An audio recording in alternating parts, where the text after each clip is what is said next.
Welcome to The Funniest Thing. Yes, sir. Where each week we share stories about how stepping out boldly always leads to better than expected outcomes. Yes, it does. I'm Darrell. I'm Ed. And we're broadcasting live from CHOBO Studios in beautiful downtown Van Nuys. That's in California, folks.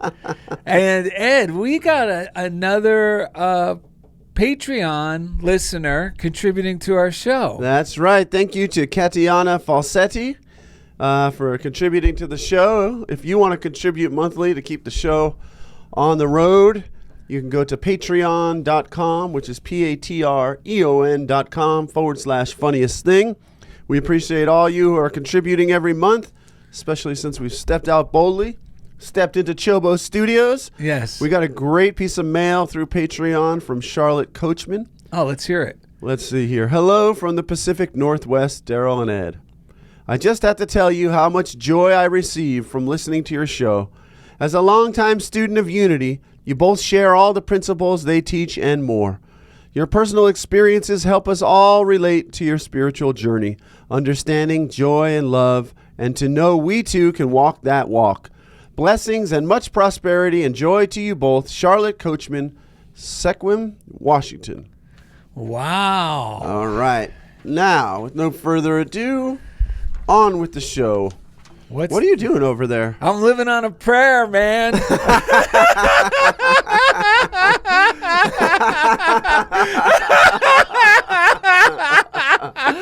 This whole show is, buddy, it's called Living on a Prayer with John Strickland. What we think upon grows. Therefore, every thought's a prayer. When we think magnanimously, we expand our universe. And when we think small, we shrink it. On this episode, Darrell and Ed inspire us to open our minds to accept the highest possibilities for ourselves. And during the second segment, Southern Fried John Strickland keeps the momentum going with today's daily word, Zeal. Zeal. Not only is he Southern Fried, he ran Silent Unity. He's an amazing minister. Yeah, he was the director of Silent Unity for many years, and he was also a sidekick of Eric Butterworth. I know. He pretends he retired. I'm sure we're going to find out that he's still up to all good, as they say, instead of no good. But he's a blessed rascal amongst us, and every time we talk to him and are in his presence, we feel uplifted and inspired. Last week's guest, Kathy Norman, once had a crush on him. May still have the crush, but yeah, you'll see he's a handsome fellow. I recommend subscribing to the YouTube page. Yes. Funniest Thing with Darrell and Ed. You can see this full episode on the YouTube. It's if you like watching it as a video. Wait, how old are you? Me?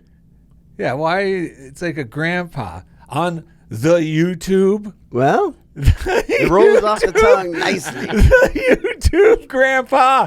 That's right. Well, that's the ultimate compliment. I was very inspired by my own grandfather growing up, so that explains it. It's good. Don't lose it. I like it. Okay, thank you.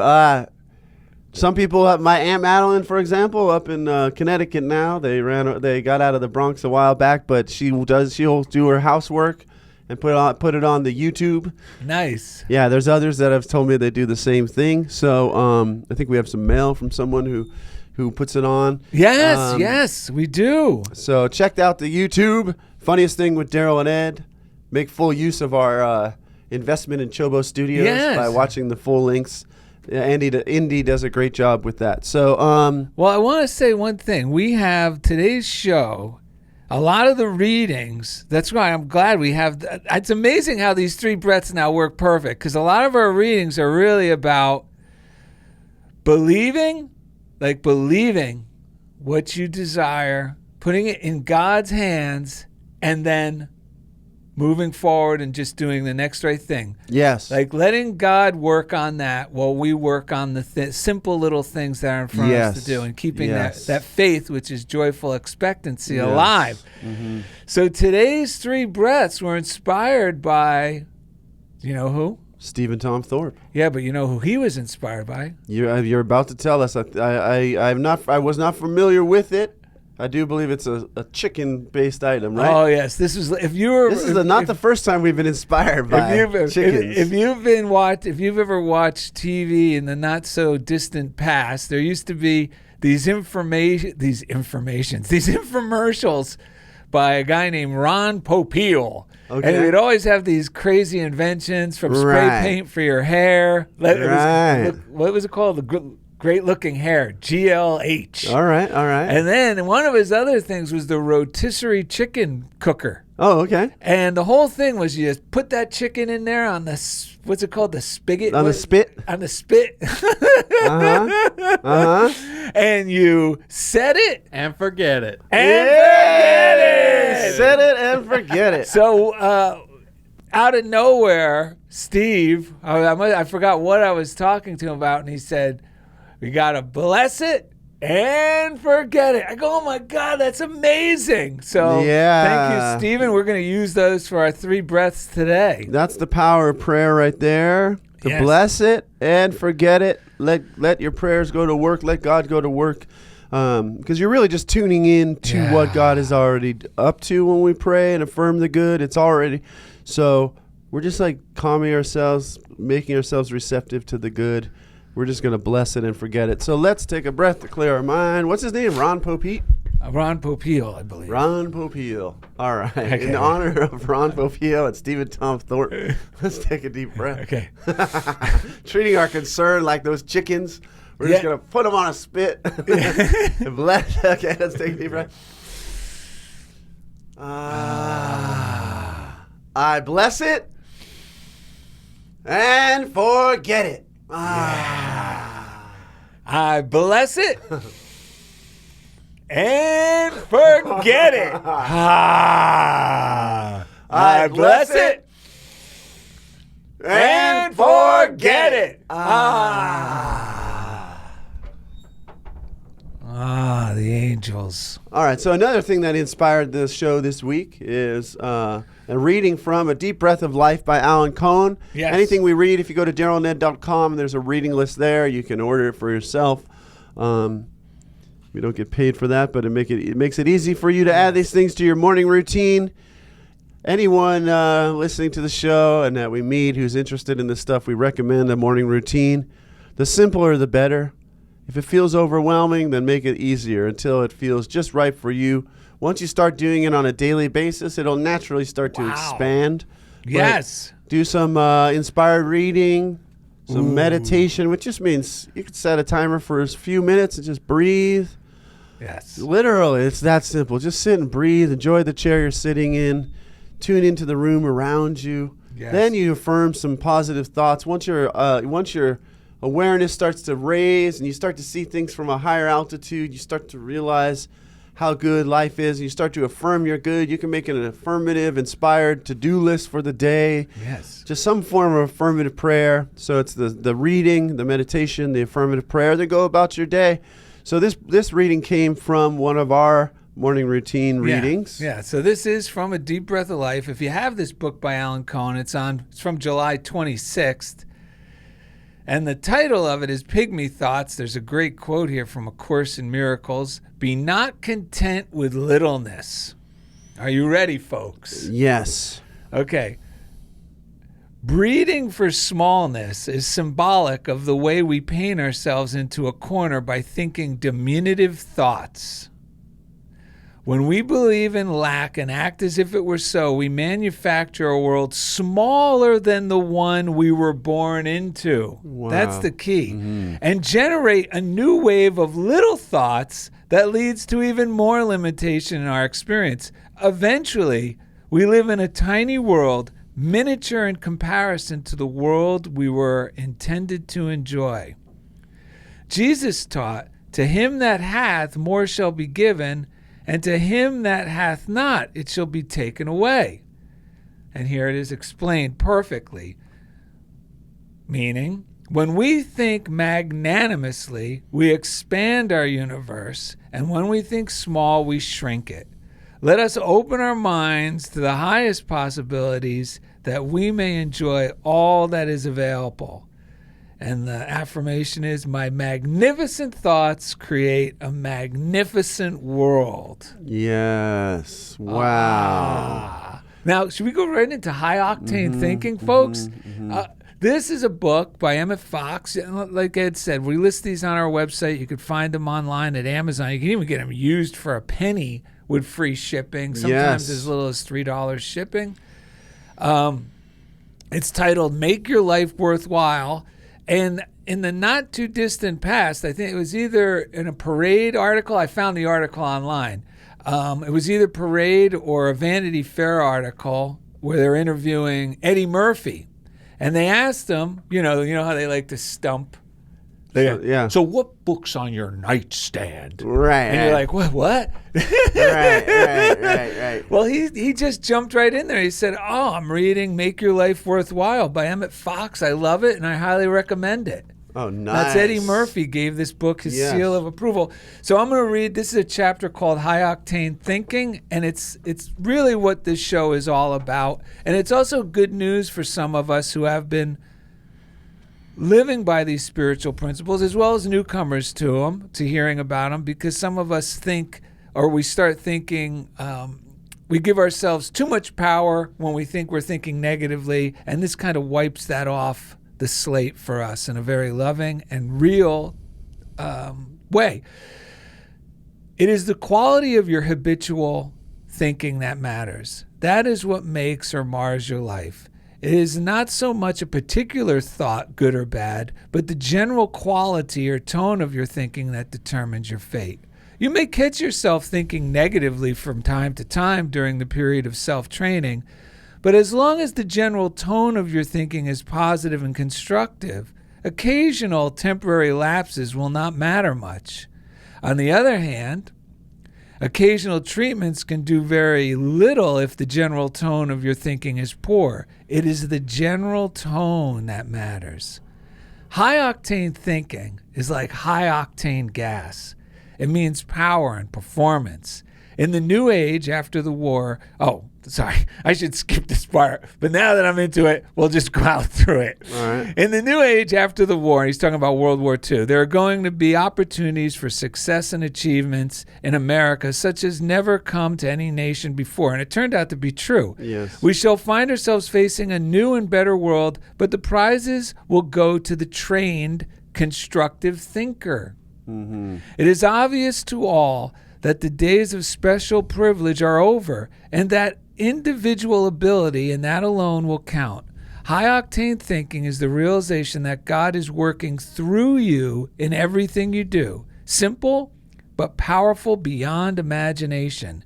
If you really believe that God is working through you, the quality of your work will be so high, and you will receive so much inspiration from Him that every barrier in your path will fall away. Undreamed of good will come into your life, and you will be a blessing to all around you. High-octane thinking means power and performance. Nice. You know what's funny? Just today on the ride to work. To work. Well, isn't this our job? Oh, okay.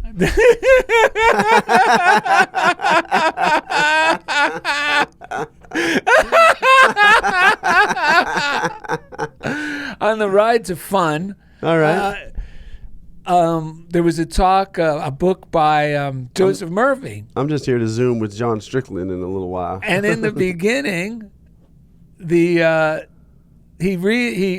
Dr. Joseph Murphy is talking about Charles Fillmore, who was the founder of Unity. Right. And he says he sums it up perfectly by saying that it's all about being responsible. And even Joseph Murphy says, ooh, that sounds, right. It sounds like, oh no. Like, 'cause it can sound like the Catholicism or all these other things. Or just some punishments. Yes, you better Who's responsible for this? Yeah, or heavy lifting on our part.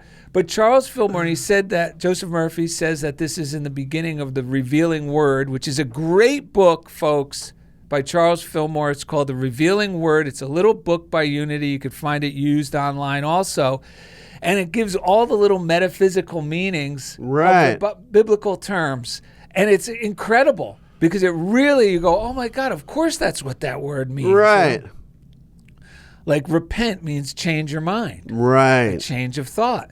Doesn't mean, Right. oh, no, I'm a bad boy. Right. That's actually creating more problems. Right. So- That's what we need to repent from. Is Yeah. that guilt. And So he was saying under the responsibility, it means to be able to keep, when we have a concern, to be able to give the concern to God yeah.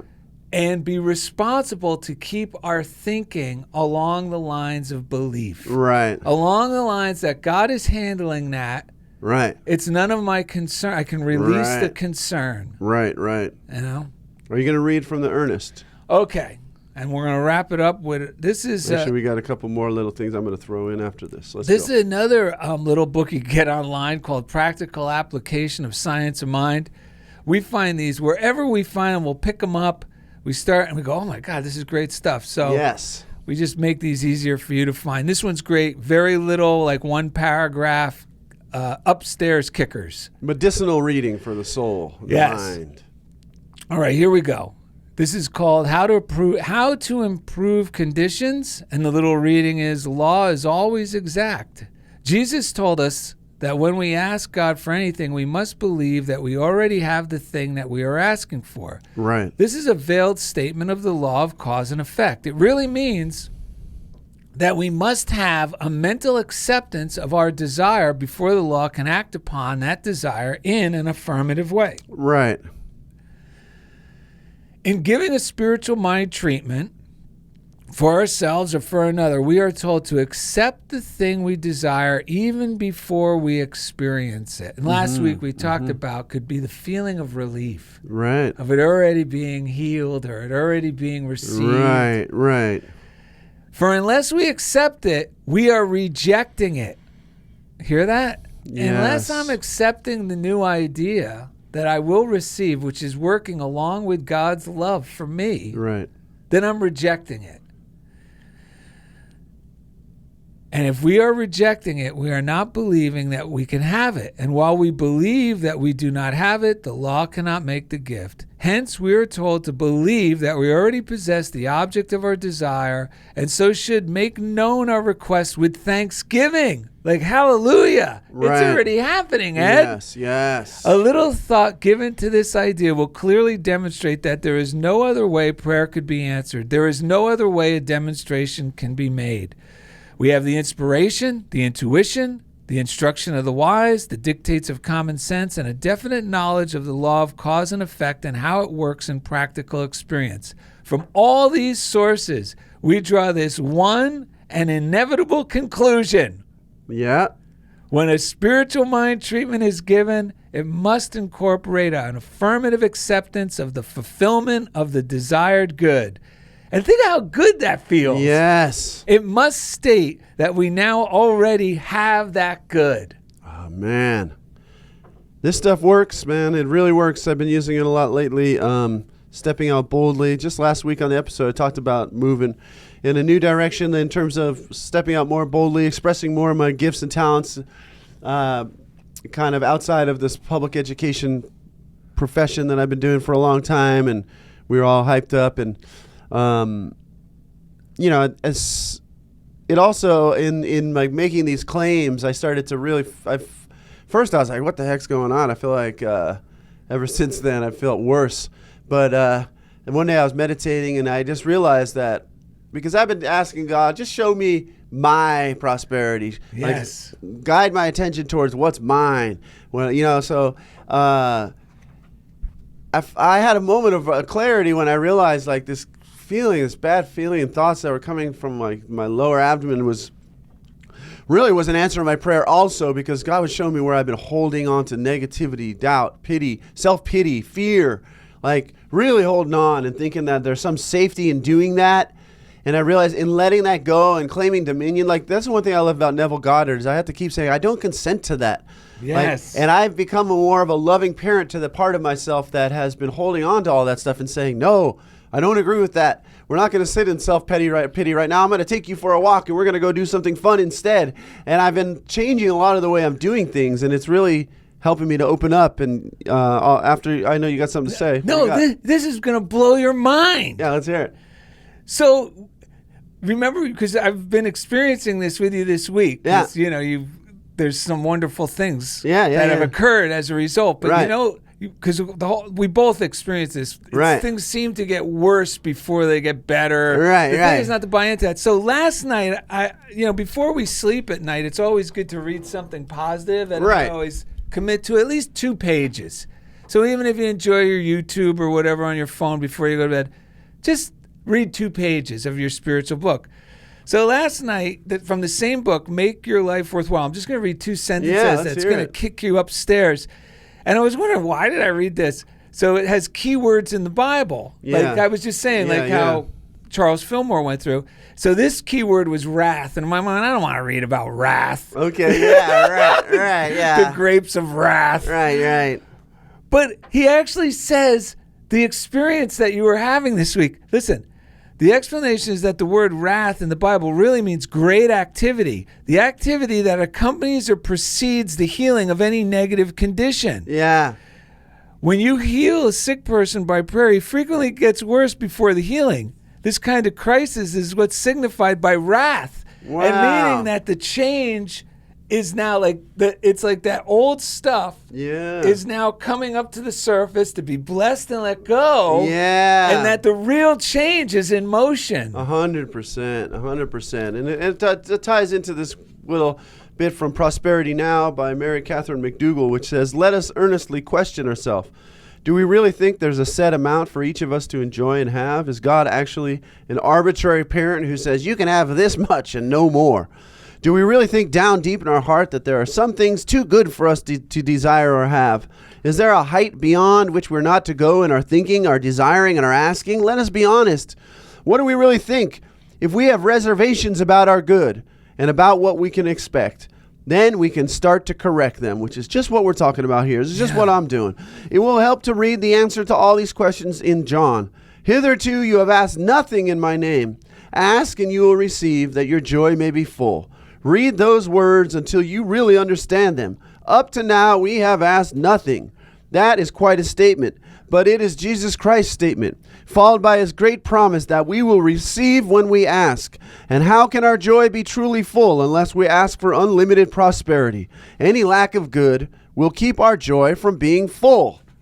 And then Catherine Ponder says, people off in the book, Open Your Mind to Receive, people have often been conditioned to expect less than the best and settle for less than the best in life. And she says it is because we believe that in this God that's like split between good and evil, sometimes loves us, sometimes does not. But she says, when we learn the unlimited truth about God's goodness and it's available to everyone, we are set free from such limited beliefs and from the limited results of those beliefs. I have found it worthwhile to declare as often as I can, as I go about my day, nothing but the best. This helps me open my mind to receive in an overall way.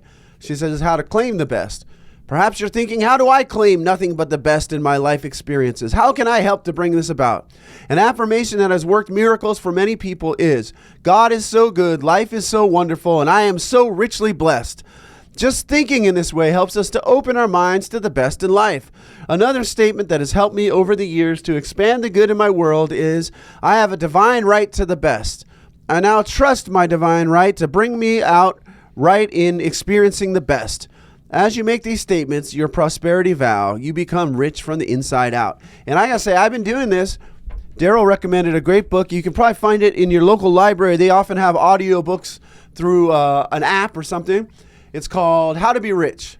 And it quotes from Wallace Wattles, Napoleon Hill. Joseph Murphy. Yeah, many people. Many people. And so I've been listening to that. And there's just so many good things about just giving, always being in the spirit of giving. Yes. Not worrying about yourself, just giving, and not worrying how it's going to come back to you. Yes. Giving more. I love that. Yeah, so I've been listening to a bunch of things, some other stuff by Napoleon Hill, a lot of prosperity-related things.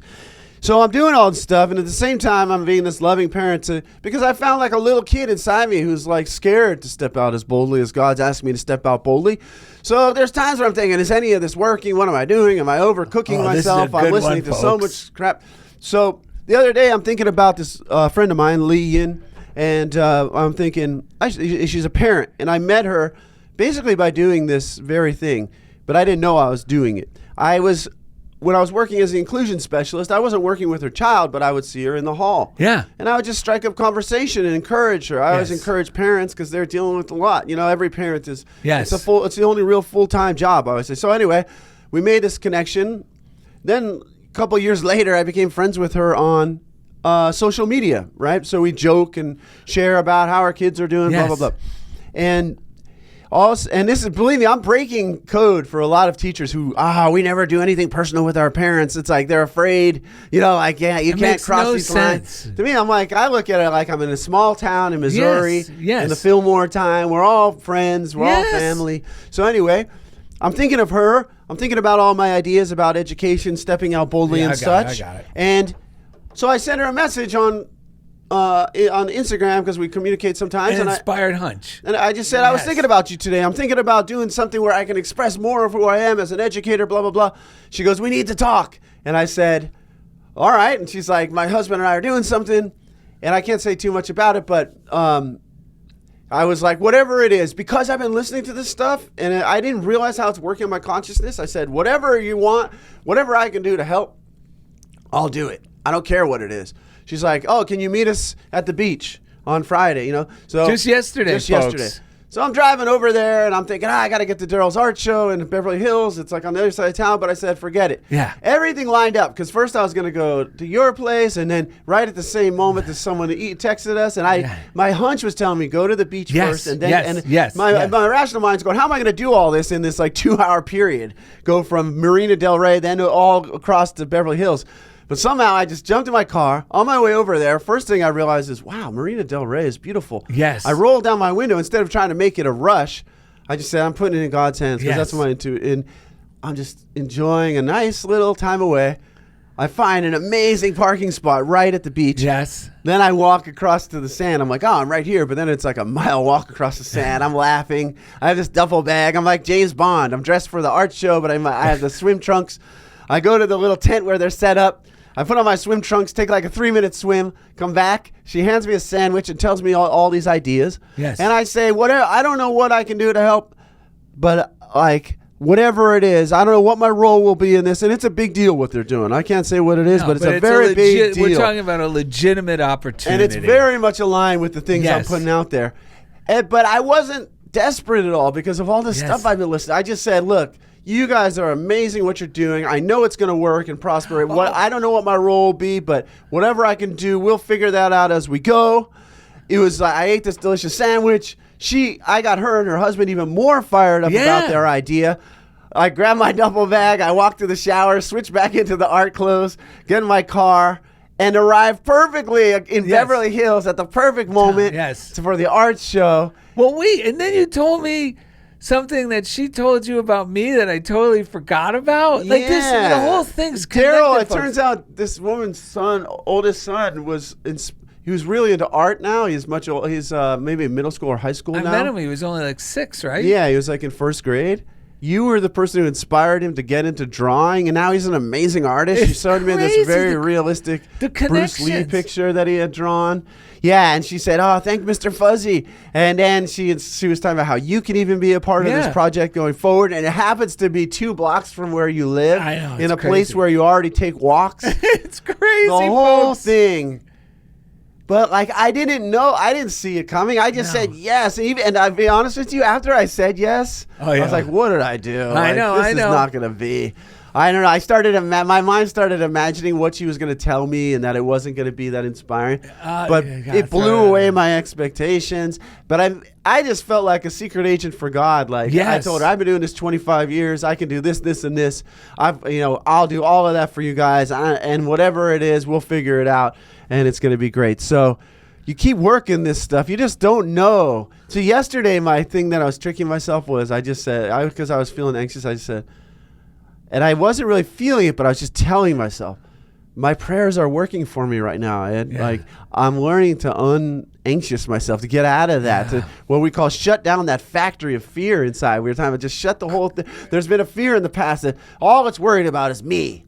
oh no, me, me, it's not gonna happen. This guy, like and it's like the whole thing. I don't need that factory of fear anymore. I'm just but I learned you can't just shut it down. It gets kind of louder. You have to then bless it and release it and be loving and kind with yourself. But it's working, man. It's always working. We're living on a prayer with John Strickland. He's coming up next. Today's guest, Southern Fried John Strickland, keeps the momentum going with today's daily word, Zeal, which is the perfect word for John Strickland. Thank you for listening to Funniest Thing with Darrell and Ed.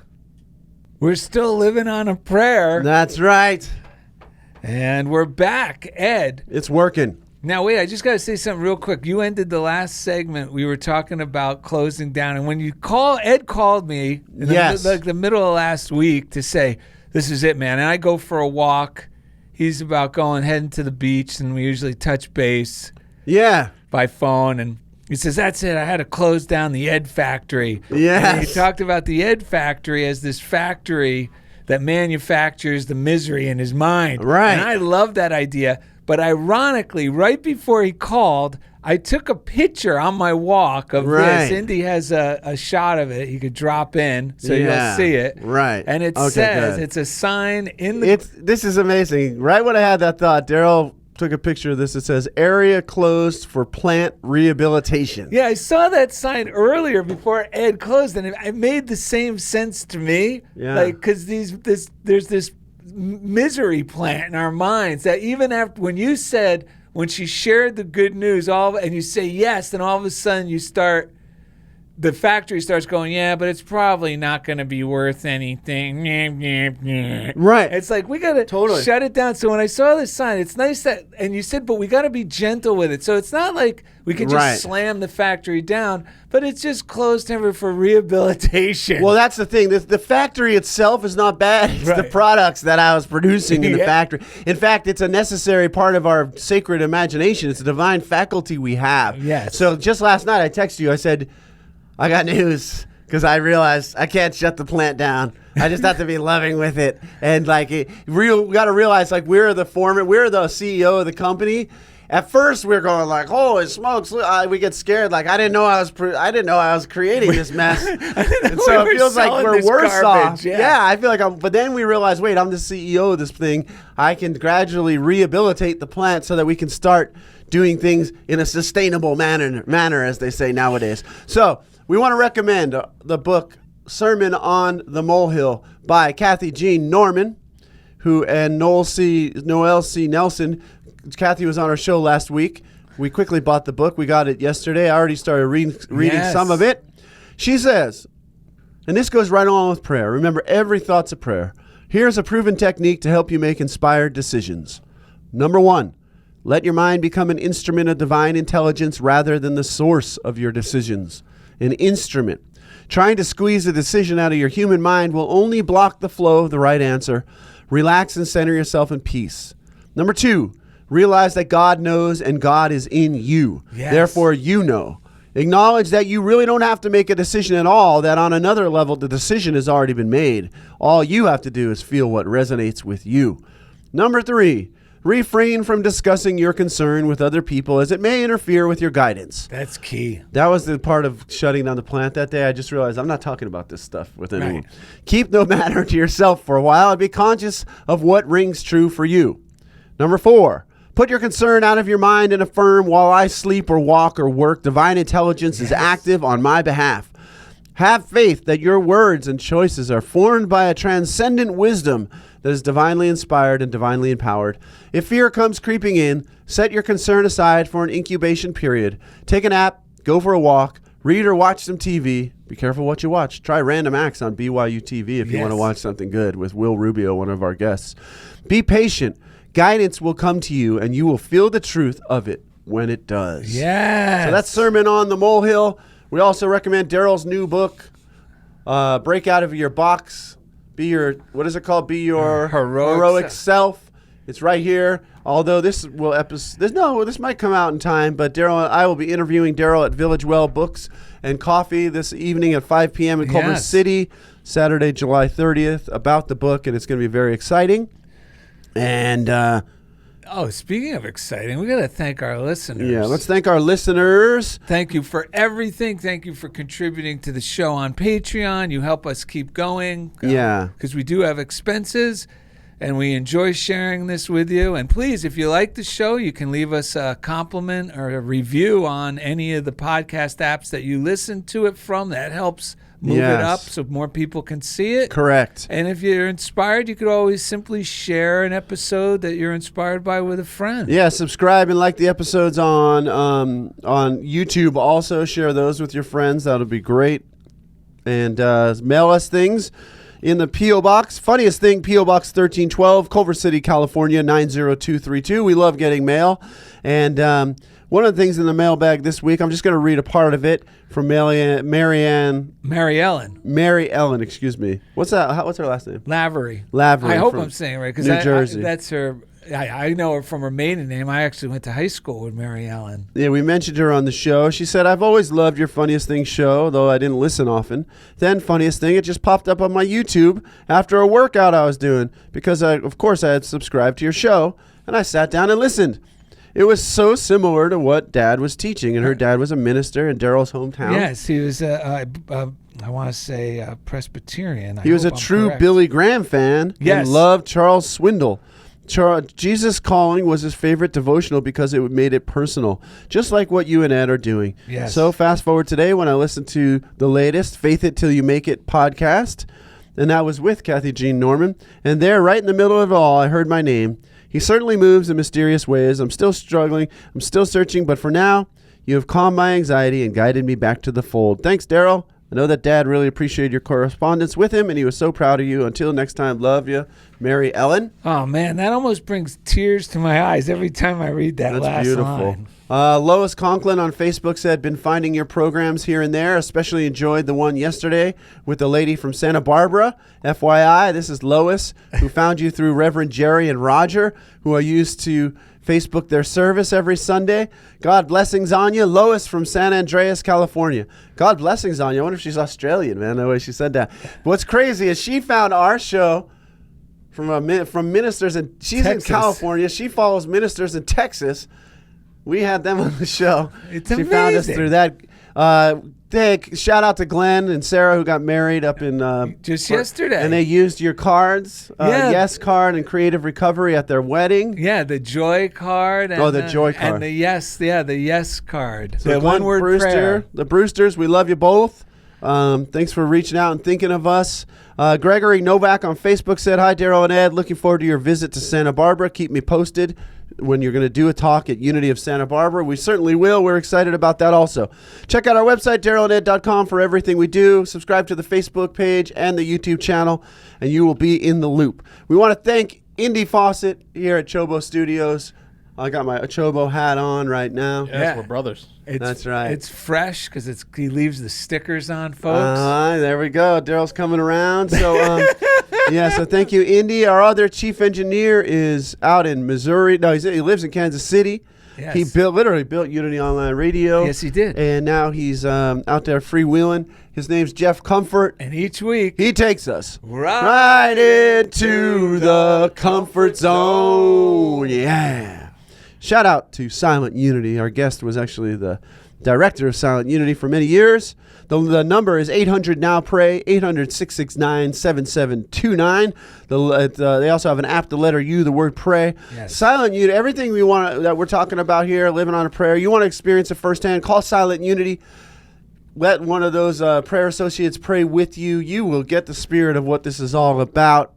It's an amazing service. It's completely free. If you want, they'll send you an email or a letter. They will be praying with you for 30 days. But the moment when they pray with you and you sense, because they're praying from God, not to some reluctant God, praying from the awareness of our good, that will immediately set you off in the right direction. Shout out to Message of Hope for our buddy Chico. Outreach at unityonline.org. They get out these daily words in Spanish, Braille, and just regular daily words to people in institutions and people in need. So thank you, Message of Hope. Now, the moment we've been waiting for. Thank you for being so patient, sir. Our friend, the Reverend, and we use that word in the true meaning as someone who we revere and respect for the way that they live and teach this stuff and how much of a blessing they are to the world and to our lives. His name's John Strickland. He's with us today. How are you doing today, John? Excellent, and better because I've heard this program leading up to this. So great. Oh, well, that's music to our ears. And now that we have YouTube, people can actually put a face on the voice, the amazing voice of John Strickland. Yes. So, All right. we know you got thoughts ready me? for us. Yeah, man. We know you've been listening to the show. What's going on? I want to just tell you a little lead-in because I'm going to read the Daily Word, which is Powerhouse, always. Yes. But you quoted, among other people, Mary Catherine McDougall. Yes. And there was a time I was invited to be a guest speaker at her church. Now, she had a wonderful church. She was a great minister, teacher, author. Picked me up at the airport, took me to the Holiday Inn, went up to the counter and said, "You have a reservation for Reverend John Strickland?" I said, "No, we don't." She said, "Yes, you do." And she said to me, "And you're going to love this place because you get a free breakfast with it." And I said, "No, we don't have a free breakfast here." She said, "Yes, you do." And then she said, "And here's a check. I'm going to..." I said, "We don't take personal checks." She said, "Yes, you do." And so I got the room, and she paid with a personal check, and I got a free breakfast. Well, that night we had a board dinner, and at the end of dinner, she asked a board member to take me back to another hotel. And I said, "No, I'm at the Holiday Inn." She said, "No, you're not. You're at the..." I said, "Okay." So when we got in the car, I said, I'm at, she checked me in at the Holiday Inn, but with her enthusiasm and her affirmation and her power, I got that room and I got a free breakfast. And that's the way Mary Catherine was. She was zealous. Wow. We're talking about zeal today. And I'll tell you this. Some coach or mentor or somebody said nothing great was ever achieved without enthusiasm. Yeah.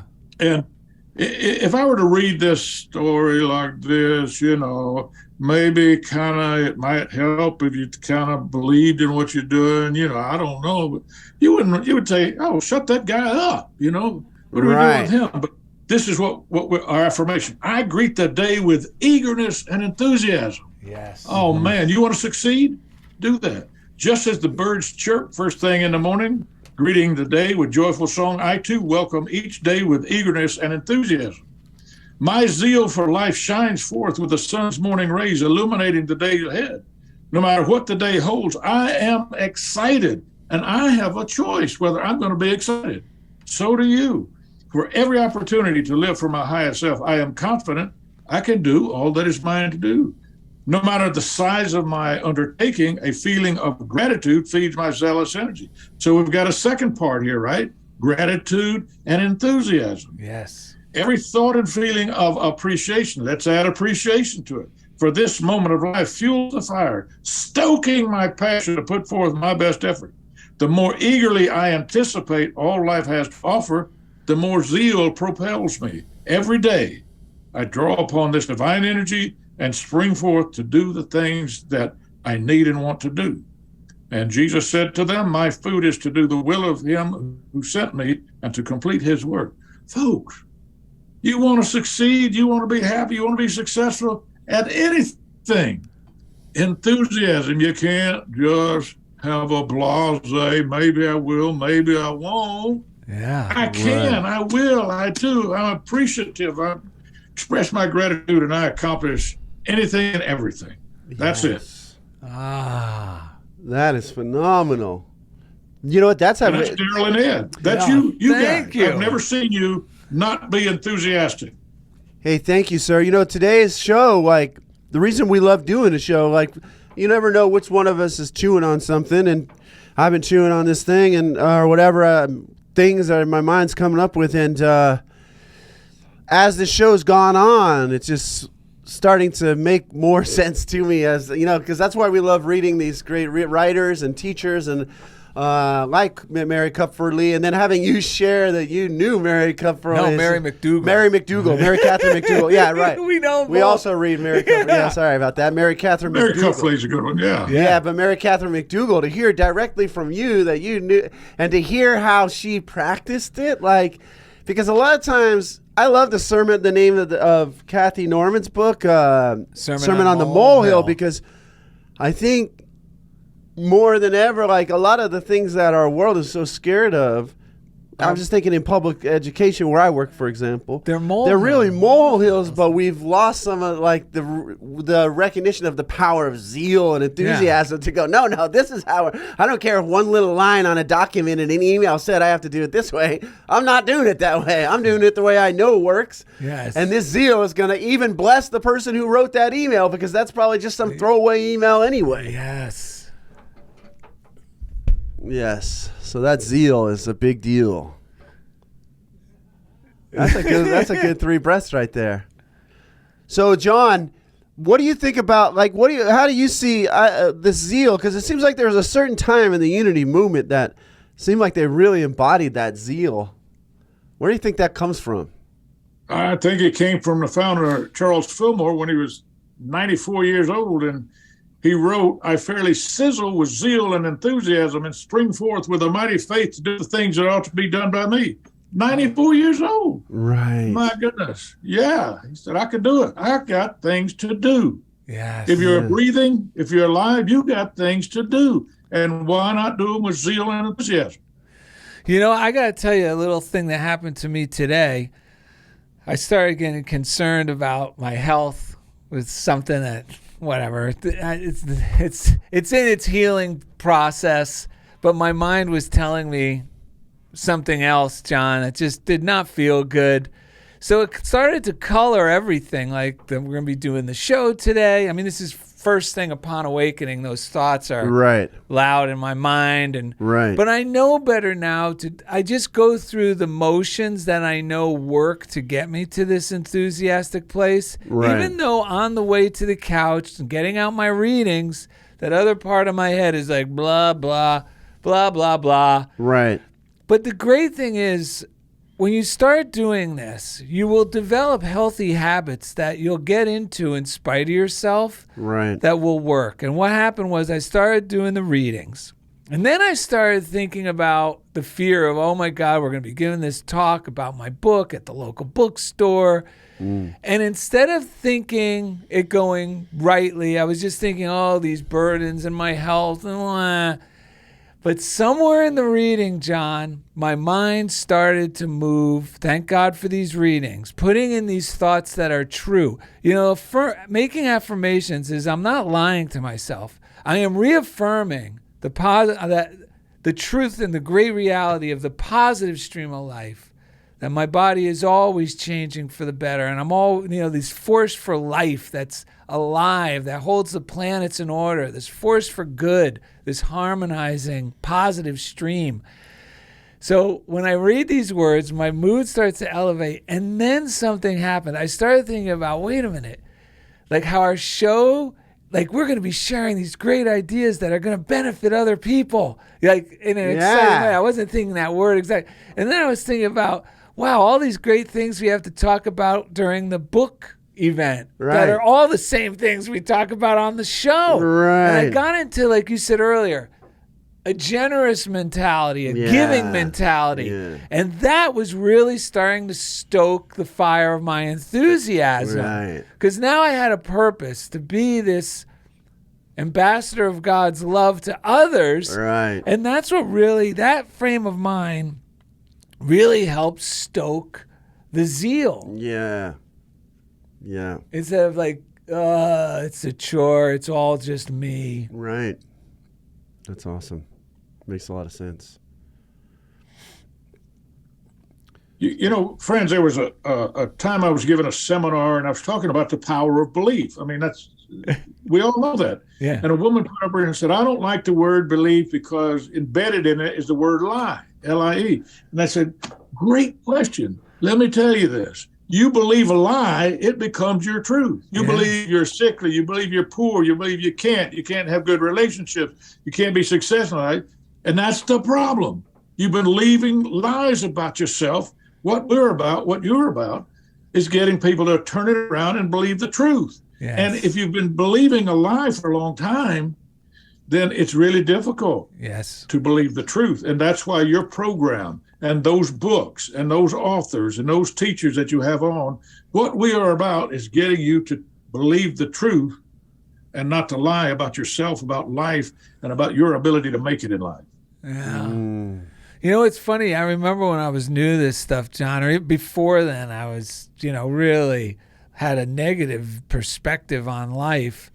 And if someone, like at the wrong point in my life, if I met someone like you, maybe not someone like you, because I think you would have had a positive effect on me just because of your personality. But a well-intentioned layman, might have said, well, something positive to cheer me up.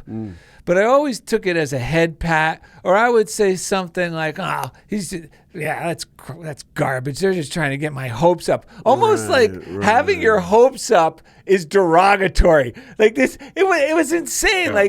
Like hope. I changed the meaning of the word hope in my mind. Like you're saying through this lie that it's an awful joke. Like hope is a joke, and you're just trying to get hope up, and we know hope doesn't go anywhere. Right. That's how I thought. But now, if anyone says, "Oh, you're just trying to get these people's hopes up," whether whoever Ed and I are talking to, because you can get a sardonic remark from anybody. But now, like you, because I'm living it and I believe it, now I could say, you know what? You're right. Yeah. We are just getting people's hopes up. Right. Because once there's a little bit of hope, just a little bit, it opens the door. And and I got to say, even with those people, right?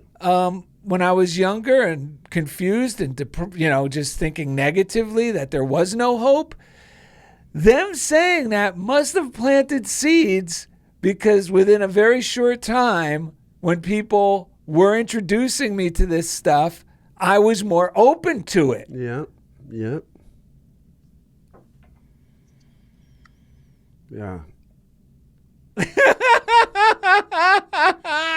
So, John, I was wondering about your daily prayer practice, or what do you do on a daily basis to keep your zeal flowing, get your mind going in the right direction? Well, I'm going to tell you about one of Charles Fillmore's books called The 12 Powers of Man. If he wrote it today, it'd be The 12 Powers of Man and Woman. Right. But he took the 12 disciples and kind of worked with the 7 chakras that come from the Eastern teaching. And so he added, 5 to those 7, but locates them in the body in certain places. And so every day I spend time going through those, and I added the feet to it too, because I start with the feet and work my way up to the crown, and then go back down. And that, to me, if I don't know what's going on, I don't know what to do. I don't know if I got an ache, if I got some kind of, I don't know what the answer is, but I think one of those 12 powers plus the couple that I add along the way, right, is going to hit it. It's going to hit it. Yes. But it's what we think about, we become. But we have these energy centers that are in the body and in the soul. Yeah. Yes. It's there for us to activate. Yes. It might be dormant. So zeal is one of them. And I don't know, Charles placed it in the medulla oblongata. I don't know how he got it there. Right. But that's where I see it. And that is the zeal. But you need to temper zeal with love and understanding. Yes. If you're just zealous, I mean, we've all probably come across people that are so zealous about something that we weren't interested in, but they thought would be perfect for us. But to have compassion and love and spiritual understanding, that's why I do all the powers every day to balance them in my body. Oh, that's probably another whole show, right? Oh, no doubt about it. But I don't know. It's just awesome to hear that little bit that you shared, because I know you live it. I really feel what you're saying, and there's healing in your words, man. So we appreciate, and we will have another show, and we will get into more of that.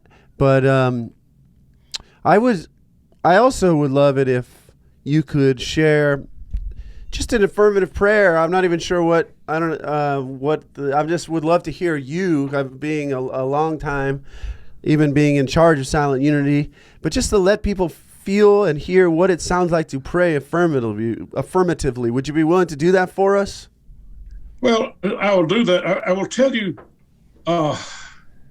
sometimes the beseeching prayer or the begging prayer is the best we can do, but really you are affirming that you are separate from God and God's good. Yes. Right. And so the prayers that we do are in the affirmative. And one of the best known is the prayer for protection. The light of God surrounds us. The love of God enfolds us. The power of God protects us.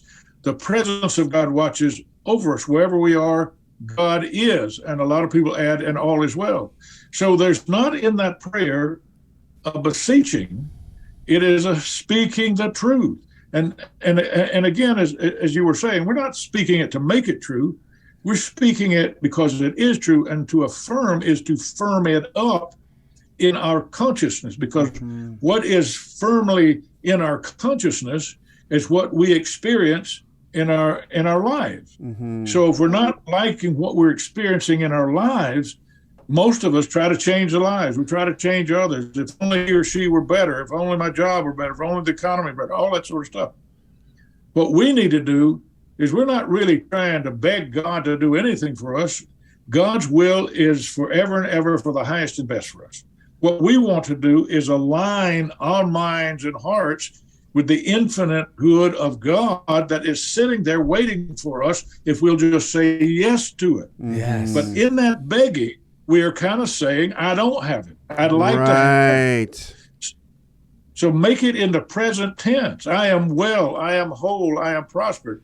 I have loving relationships, mutually fulfilling now. Yes. And that's the way we do it. And I want you to know this. When I was learning the prayer techniques in Silent Unity, one of the things they taught us from one of the greatest figures in the Unity movement was May Rowland, and she was director of Silent Unity for something like 55 years. Wow. She forbid us to use the word hope in our verbal or written. Wow. Now, hope at one time was a very positive, powerful word, but it sort of got watered down, became, well, I hope I get the right. But no, it's like you affirm that. And so it's interesting. We could not use that word. And I also remember learning letter writing, and someone said, I have a health challenge. My husband's left me and money. Does God want me to be miserable? And I wrote back, no, dear, God does not want you to be miserable. God wants to be healthy and whole with loving relationship. Well, the letter came back to me from my trainer who said, John, God does not want for anything. We don't say God wants you this or that. We say it is God's will for you to be whole and healthy. And I thought that was an interesting thing. I can see people that, and my teacher said, oh, it's a lovely letter, John, but just know we don't use that phrasing. That is great, because the thing that's changed my life and keeps changing my life about these principles is that recognition of what you just said, that God's will for me never changes. My mind strays from it sometimes, but that will, that's the only thing that gives me true security in a life in a way I never had before, is the fact that will for me does not change, cannot change, and will not change. I love that. Can I ask you? Powerful statement. Can I ask you about? The other night, Indy, are you all right? I know we're going a little long, but oh, please, I'm loving it. Okay, I had a question for you, because the other night we love this book, Thoughts for a Friend by Foster C. McClellan. Did you know Foster McClellan? I did know Foster. And there was a time, you see, he was the head of the Unity Retreat Department and the overseas. And the president of Unity said, he needs somebody to report to. He doesn't report to anybody. So she had him report to me. Whoa. And what I learned from Foster was he was going to tell me exactly what he wanted to tell me, and he was going to share what he wanted to share and nothing more. And when he and I came to that understanding, he did a great job. And I just didn't want to interfere. I saw my job as his, quote, boss, to support him and to love him and to bless him. And he was a magical person. He would, and his wife and their daughter is doing great work in Unity. So that's quite but I loved, because I went on an overseas trip with him once, and overseas they called him beloved. beloved Foster. Wow. I call him beloved Foster. So what a great guy. A high IQ and a brilliant man, and amazing things. Yeah. That book. What's his daughter's name? Oh yeah, what is his daughter's name? In Do you case know? we want to invite her on the show. Carla. Carla McClellan. We'll have to look into Look her. her up. Get her on. Oh, we will. We will, because that book, Thoughts for a Friend, those short little writings, that I highly recommend this book. There's a guy who's been on our show. You would not even, if you looked at Stephen Bruni, he was a guest on our show, you would not assume that this guy would be loving this book. Oh, yeah, he's a big guy with tattoos. Big guy, tattoos from toes to all the way to toes. from nose to toes. He is tatted up, and he has quite a history. But that being said, that book is so simple and touching. It's really unique. And so positive. It's called Thoughts for a Friend. You could still find it on Amazon. I've never read any other book like it. No, There's something very unique about his voice. I read the little paragraph. Each page is just a paragraph, and it's such a gentle, wonderful blessing at the end of your day to read one of those. And this is a miracle we're talking to John, because the other night I was like, who is this guy? So I looked him up and I found him, a talk on truthunity.net that him and May Rowland had given about what silent unity was. And I recommend, if you go to truthunity.net, if you look up Foster McClellan, there's a talk with him and May Rowland, which is really beautiful. He was a wing commander in the Royal Canadian Air Force. Wow. Unity. Yeah. Wow. All right. I'll tell you a quick story. There was a retreat in a foreign country with a lot of violence, and they really wanted somebody from headquarters. At that time, I was not director of Silent Unity. I was an understudy to James Dillett Freeman. Oh my God. And Paula and Foster said, "Well, we're going. John, would you go with us?" Because I was expendable. I wasn't the director of Silent Unity then. So the three of us went there and just had a marvelous time. We were safe. It was a beautiful thing. And we could bring the light from the headquarters that was definitely needed in that nation at that time. Wow. You saying that just really helps me appreciate Unity movement more and more. Like that had that power that people would call you in and then you would go, man, this is so exciting, because Darrell and I feel this. We were out here just as fans of this stuff, as practitioners. We practice it, minister it to people, but to hear these stories really lights up my heart in such a wonderful way. So thank you, John. Well, wait, we got to wrap up soon. Yeah, John, you got any closing words for us before you head out, before we wrap up the show?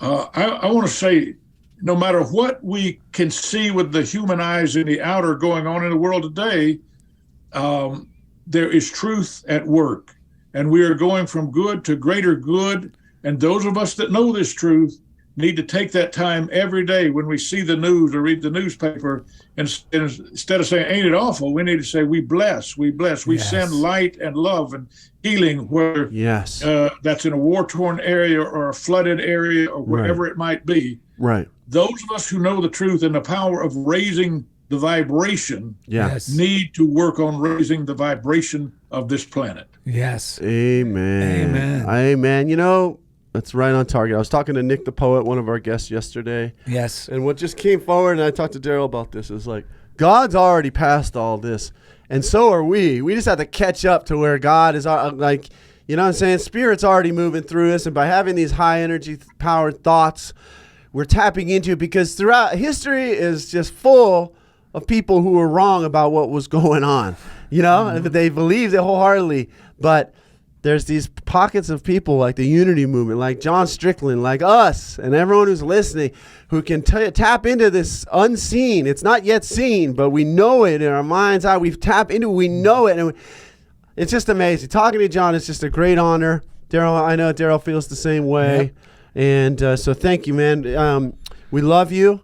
And if there, what's the name of your book that people? It's on my nightstand, but I'm forgetting the name right now. Think, Feel, Heal.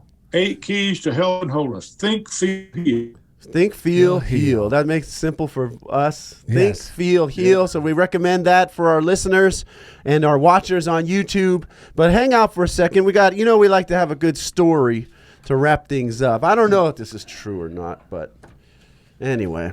Our writers came up with this, handed it to me. What am I going to do? When John Strickland was a younger man, before he found, I don't even know if he knows this, before he found these principles, he got a job as a court bailiff. Yeah, I could see it. You know, he's a big guy. They loved him. His big personality, big, strong frame. He was still living at home at the time. You know, as a young guy. After his first day on the job, his mother saw him sitting and looking a little sad at the dinner table. Oh, so he's still living with his mom. Yeah, she asked him, "What's wrong, son? Is everything all right with your job?" John replied, "Thankfully, yes. I just feel a bit embarrassed." John's mother replied, "Well, what happened, dear?" "I was standing in court today, and I let my mind drift a bit like it's known to do. Suddenly, I snapped out of it when the judge yelled, 'Order!' And? Well, I said I'll take a bucket of fried chicken, a side of mashed potatoes, and a sweet tea, Your Honor." He said order. Good one. Oh, my God. That's the Blues It's the Brothers. Blues Brothers. All right. You want to sing this out? Yeah, John Belushi dropped in. Got what I got. The prayer way. And I'll make it better each and every day. So, honey, don't you fret, 'cause you ain't seen nothing yet. I'm a soul man. I'm a soul man. I'm a soul man. Visit DarrellandEd.com to find easy links to everything we do. And thanks John for being Strickland, a we part love you. of the funniest thing with Darrell and Ed. I'm a soul man. I'm a soul man. Woo! Yeah.